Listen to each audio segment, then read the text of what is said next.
No, y'all getting that at 9 o'clock. I can't do that. I'll be a little too relaxed. But yeah, man. Coach. Yes. Right. So we're back here on Couch Coach Live, man. We gotta get to our NCAA 4 downs. All right, so let's get into the college football week 6 preview, 4 downs and picks. Oh man, we're missing somebody. Where is Chipper at? Chip. Where's Chipper? All right. Chip doing his thing in NC, man. All right. That's what shout out to his nephew. Typical Aquarius, honey. All right, here we go. First down. If the LSU or Tennessee job becomes available, should Bob Stoops take the job? First question to you, Coach. Who is Bob Stoops? Bob Stoops is the former coach of the University of Oklahoma. Definitely shout out to our guy, Mr. 3375. Check this out. What's going on, man? How you feeling? What's up, Mr. 3375? the belly button lover. Whoa. I'm talking about your Cowboys. I was gonna say, whoa. This is a family show. This is a family show. That's what I was trying to tell him. I'm like, man, put your t-shirt on. Oh, somebody Zeke. That's terrible. All right. Bob Stoops. Bob Stoops is the former coach of the Oklahoma Sooners. He actually, he was pretty much their best coach as far as wins are concerned. He actually did win a national championship with the Sooners years ago. So of course, how many years ago? 2000. So it was about 17 years. He just resigned this summer. Matter of fact, if I'm him, I would not take him. To be honest with you, I think when you look at the LSU and Tennessee jobs, LSU and Tennessee is like, I'll put it this way, and this is just to give a little conjecture. LSU and Tennessee are the pretty girl with high expectations. They are. Only you.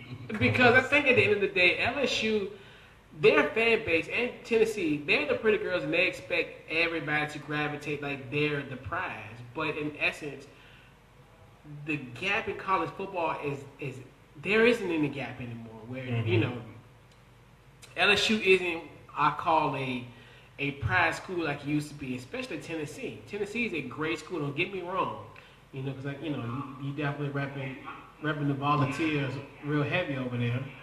So I definitely I understand it, but they are the pretty girl with high expectations, and we always say when you have high expectations, it's going to disappoint you in the end. So Well, okay, it is college though, right? And in college, it's not like you're supposed to build. True. Right? True. All right, so. I'm gonna put it this way. Him going there, you think that he might be able to get his system and might be able to get some good recruits? I mean, it's a possibility, but these type of teams, they in their bizarre world, universe, or vortex that they live in, they still think that they're a national championship contending team every year. But especially in the SEC, where we know Nick Saban rules that conference. If I'm there, if I'm the AD, he would be the guy because he's the big name that everybody who we can say he can go against a Nick Saban, because now it's more so of a brand name. And especially when it comes to the coaching realm, especially with them. LSU and them, they want to hit a home run as far as having a face of their franchise, their coach pretty much being this monolithic type of guy, just almost similar to like what Nick Saban is at Alabama. But if I'm him, if I'm Bob Stoops, no, because the expectation is going to be so high for you. Because Oklahoma, it was expectations there. They were the pretty girl with high expectations. And you're going to go back again to that type of similar situation. At least you have more of a puncher's chance in the Big 12 than you do in the SEC, because those two schools, unless something's going on in the water in Alabama. Alabama's going to rule the SEC and going to rule actually college football going forward. So you saying that these two teams still think they got a chance? Should they not think that they should have a chance to win a national title?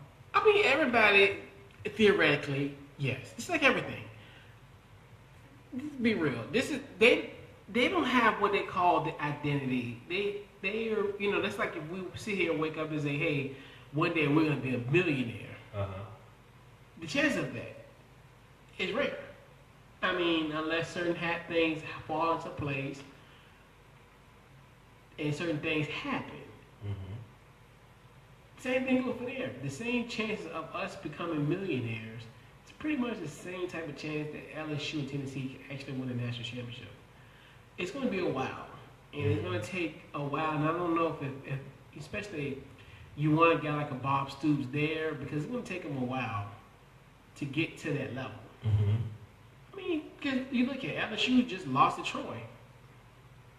So, I mean, and their situation, which Ed Orgeron, I'm going to put it this way. I like him, but where he's at with LSU, I don't know if he's the fit for them.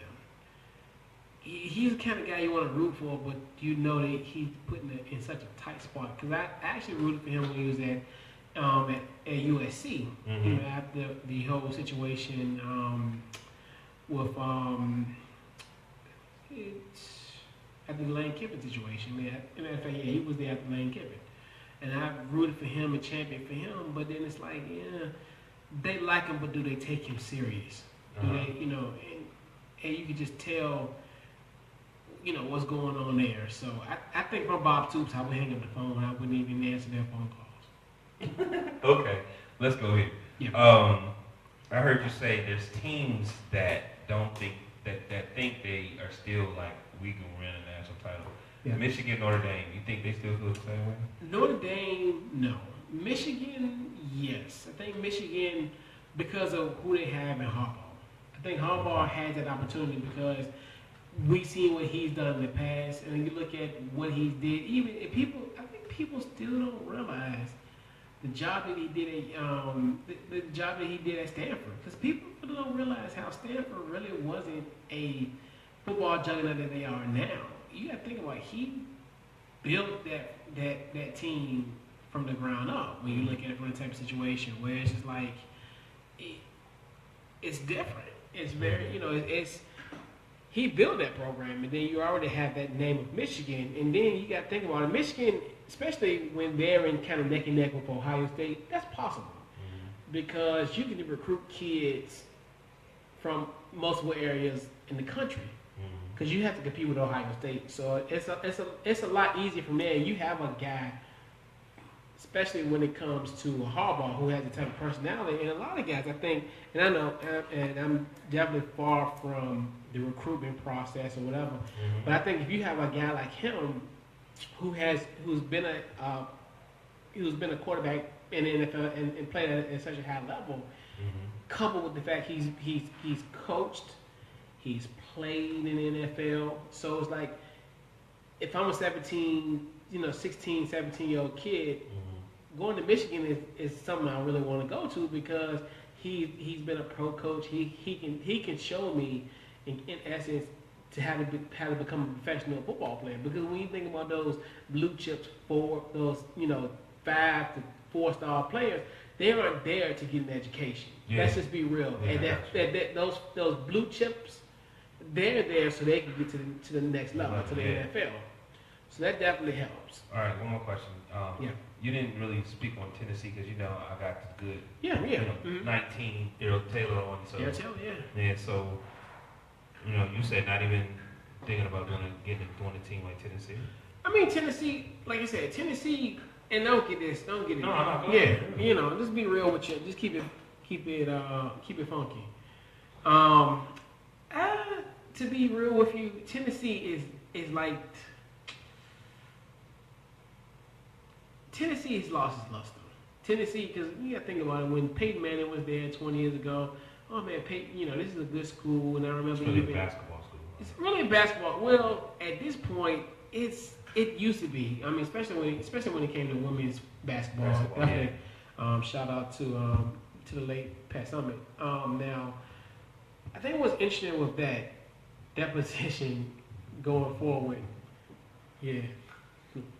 So I didn't go throw that at you. Definitely. And I think their time is over. I think Tennessee is not what it used to be. So they have to have some more of an infusion before something really major happens. But Tennessee is a great school.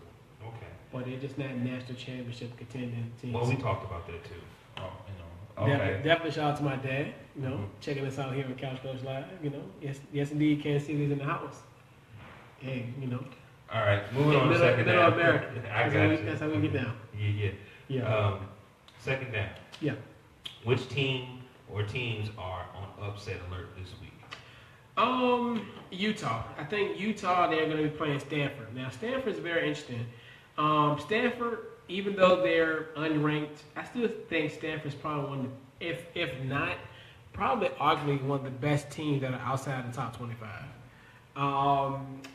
Stanford is very interesting, and I think what's going to help them in this matchup is they're actually 22 for 22 in the red zones situations. They've had 15 touchdowns in the red zone this season so far. They got two great red zone threats, and their running back Cameron Scarlett, he had 5 rushing touchdowns, and also their wide receiver JJ Acrea-Whiteside had 2 touchdowns as well. And also, it's a very fun fact. Bryce Love. Bryce Love is another running back for Stanford. He's the first player this season to have over 1,000 yards rushing. Okay. Now, what's interesting with him, even though I think he's only had like 90-something carries, he's averaging 11.8 yards per carry. Wow. And just the infancy of this. So you said Utah. Yeah, because Utah's ranked number 20. So I Okay, think Utah. you said Stanford would be Utah? Yeah, I'll put it this way. I'm not saying it, but Utah better be on alert. And when you have a team just like Stanford that has been tremendous in red zone scoring, pretty much anytime that Stanford's at the 20, they're going to convert and they're going to score. They're going to at least kick a field goal. Because you think about it, out of 22 of their red zone possessions, they've had 15. So you got to think about it. So you're thinking, okay, 15 touchdowns, and then you had 7 at least, field goals or what have you. So that's amazing. Yeah. And you get to that point because most times a lot of teams can't really punch it in, but for them to be even at this point 22 and 22 for red zones is very alarming. And I think Stanford. And once again, it's some about them running backs. They have this. I don't know. Something's going on. I know it's probably a big tribute to their offensive line, but I tell you, man, they got that Bryce Love kid. I mean, this is what week 6 of the college football season, and he's already he almost has 1,100 yards already. Wow, which is crazy when you think about it. Where's the defense? Who knows? Ask the Pac-12. Any other? Boston College. Okay. They'll be playing Virginia Tech. Okay. This is the very track game. I think this is going to be at 7:30 in Chestnut Hill, Massachusetts. It's going to be very interesting. Virginia Tech. You got to think about are they still? Because as of late, Virginia Tech has done a lot of. I call it after they lose big games, they have somewhat of a hangover. The hangover effect. And I think the Clemson hangover effect is real. Even though with Boston College, especially with having you have a little bit more of intimacy of the ACC. Me personally, don't let that 2-3 record fool you. 2-3, they're pretty much like the alley cat with 9 lives that's scratching and crying. They're the cat that you see like, damn, you think he's dead in the street, then all of a sudden he just comes out the alleyway with paws and everything. I look at they've been in dogfights with Clemson and NC State, which we think in essence are going to be the 2 teams that are pretty much going to be the tops. And of course, with Clemson and NC State thus far, and then of course Miami, but that's a different story. No, go ahead. And I think with them, with Boston College, what they have to do in this game, they definitely have to at least shorten the field. And also get some turnovers, get some early turnovers, and kind of just maintain. Because you got to think about it, even in that Clemson game, people don't understand. In the Clemson game, they had them pretty much dead to rights going into the fourth quarter. They were tied 7-7. So to me, if you're doing this to a Clemson team, who I think definitely, if we look at what they've seen in a microscope, they've been like lights out. And for you to, especially for Boston College, struggling with them, and they struggle with them, and no telling you look at Virginia Tech, and I think, and honestly, they match up pretty well against each other. Mm-hmm. I think, and especially when it comes to football, a lot of it's more so who you match up with. So I think it's going to be very interesting of how this is going to happen. And plus, I think it's going to be a 7:30 game, and that crowd is going to be crazy in Boston College. Yeah. So it's going to be very interesting. Yeah. Anyway. Definitely shout out to our guy Marcus J. Okay. Ain't no half stepping with Marcus J. Mondays. Right here on LegacyNetRadio.com. Where anything is the key to build your legacy. Yes, sir. And that's easy. Yep. So yes. So you want to go ahead to third? You got some more? Yeah, we do third down. Okay. Yeah. Third down. Intriguing matchup of the week. It's got to be West Virginia versus TCU. Of course, these are the two best offenses in the country. West Virginia is averaging 48.8 points per game, and also TCU is averaging 47.8. West Virginia run defense is terrible. They actually rank 115th in the country in run defense. Now, TCU's running back Darius Anderson, now he's gonna have a field day. He's probably gonna have one of the best performances of the week. Because you look at it, even he put up 160 yards versus Oklahoma State in their victory. And of course, TCU's they got some, I think they can get some pressure on Will Geiger, the quarterback from West Virginia. Because TCU actually leads the Big 12 with 11 sacks this season, and actually 6 of them come from their defensive ends. So I think they're going to get a lot of pressure on Geiger. So it's going to be very interesting. Okay. Fourth down. Yeah. If Clemson and Alabama face off in college football, in the college football championship game again, would this be bad for college football? I'm gonna say no. I think this is actually, it would be perfect for them to for it to happen, because this would be the third year in a row if it happens. And of course, they split it so far. It's been 1-1 down the line. This would be a great matchup. Okay. And actually, the national championship game is on January the 8th. So, we want to do a live remote somewhere. So if anybody who has, somebody invite us. Invite us. Yeah. January 5th. We'll be, January 5th. I got an idea where we should go. Friday, January 8th, 2018. If you guys want, if you want to host if you want us to come, you have two great hosts, and Sean Lover and myself, two precocious guys with impeccable knowledge of sports, and very entertaining. Wonderful smile. So, yeah. Hey, what's going on, my man? Yes, sir. Ty in the building. He's definitely gonna try to come through. So definitely. So you said at first, man. I thought you was being biased. No, no. But it makes sense because you said they split. So yeah, that'd be wonderful, especially everybody. Because both games was good too, right? Both games were great. So yeah, that would be wonderful. A third one. Yeah, and I think this would be great. And it'd be a different complexity where you have a situation where both those two games were essentially, they were pretty much like a play or two away from whoever it was in that balance. And I think with this, if we're looking at it from and I know it's early, but this is what Sports Talk Radio is all about. Yeah, we try to talk about the future and try to have that type of perspective. And I think if we're looking at it from there, when we're gonna have a collision course with them, you think they're both gonna be, if they're in that spot, they're gonna be undefeated, and they're probably gonna have either facing, and we're looking at this point in Oklahoma, Penn State, Georgia, or maybe Washington, TCU, those type of teams going forward. So this is going to be these two teams going in and be very battle tested. And I think and it'll be perfect, especially when it comes to the fan base, because you're looking at Clemson and Alabama, and the game will be in Atlanta. So and those two teams dealing with, because they've been there, they have that feeling of, we going back. Yeah, we going back to the ship. We not trying to do anything else but get back to the ship. And they have the ego of, we getting back to that's true. And I think so. And then the whole factor of it, like you're saying, and then I think a lot of it, and I think this year would be perfect. I think everything else, I think it would be. If they do this a fourth time, I would just check out. Yeah. Mentally from it, and of course you got the factor of especially when you're looking at it from the fact of Dabo Swinney used to be a former wide receiver for Alabama, so I thought that was kind of cool to add it too. And then this would probably be logistically probably the best thing for, especially if you're in Clemson, South Carolina, or Tuscaloosa, Alabama. You don't have that far of a trip to take. I think they want that.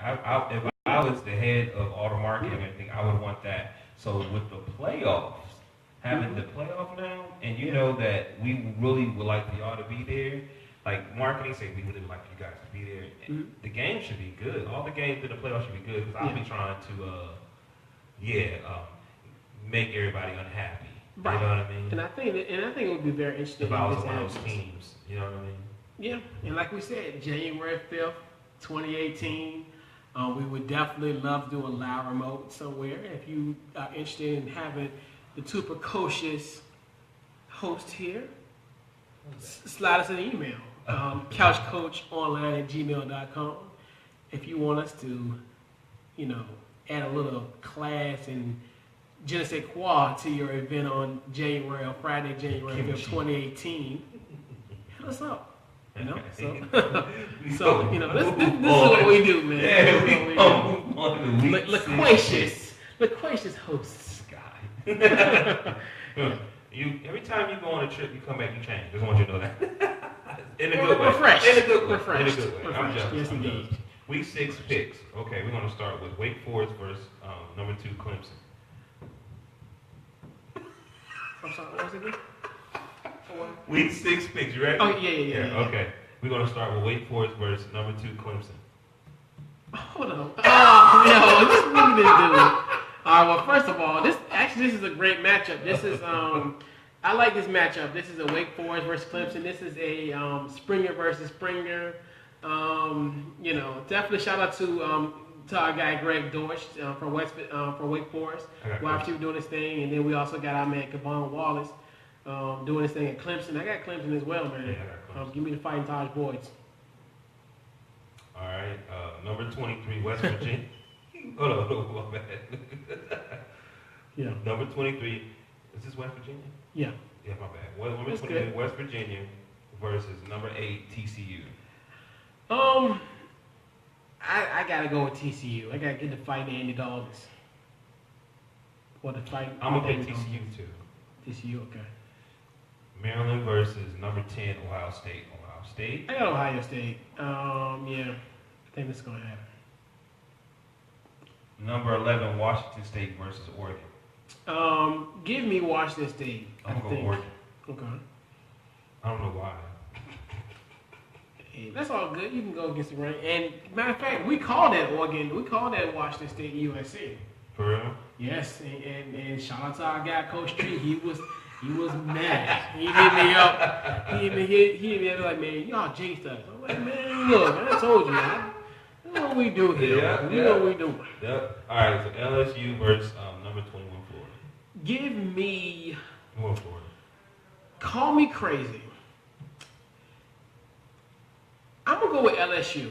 I think it's gonna be, it's gonna be a very emotional game because they're gonna be honoring the late Tom Petty. So they'll be honoring him. He's actually, that's something that I didn't know, which I wish I would have done when I learned today that Tom Petty is actually from Fort Lauderdale.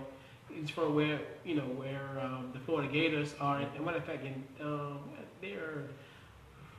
where are they from? Gainesville. Yeah, he's from Gainesville. So give me LSU, and I think with them losing Troy last week, it's definitely going to help him. I think they're going to ride the wave. I think because Lord knows if they lose again, that hot seat is going to be even harder for Ed Orgeron. So, and we did 5 picks. We're missing 1 pick. I thought that was it. No, we have one on the top. We got one more? That you missed. All right. The NBA All-Star, I was messing with you. All right. Number 21, Notre Dame versus UNC. This game we played at Keenan Memorial. Shout out to the grounds crew. They had put on a nice, delicious painted coat this morning. I smell an upset, brother. I smell an upset, man. Give me UNC. Man, why can't you just be serious and straight up? I am serious. Like I just told you. It's your team, though, man. What if they come on now? You can at least say, I'm going to roll with my team, but I do think Notre Dame going to win. Can't you do that? Hey, man. You know me. Okay, my bad. You know what? Yeah. Something in me is saying, Sean, it ain't right. Let him do. Okay. I'm going to pick UNC, too. All right. Definitely shout out to, man, it's funny that we were just talking about Kansas City. Another shout out to our guy, my man Delano. Was talking trash the whole weekend I was down in Kansas City. I mean, I went from the airport to probably pretty much from when I left Saturday to I got home Tuesday. I was hearing some trash talk, but it's all good though, man. It was a very fun time. So what we're gonna do, we're gonna take a brief time out. When we come back, we'll do our reserves. We'll talk about the new All-Star game rules. Also, Kyrie Irving. Not Kyrie Irving, more so Dwayne Wade and his petty ways, and also we'll talk a little Tracy McGrady. So, man, we'll be right back. This is Couch Coach Live. It's just a locker. He said, what? Oh, I see what you're doing.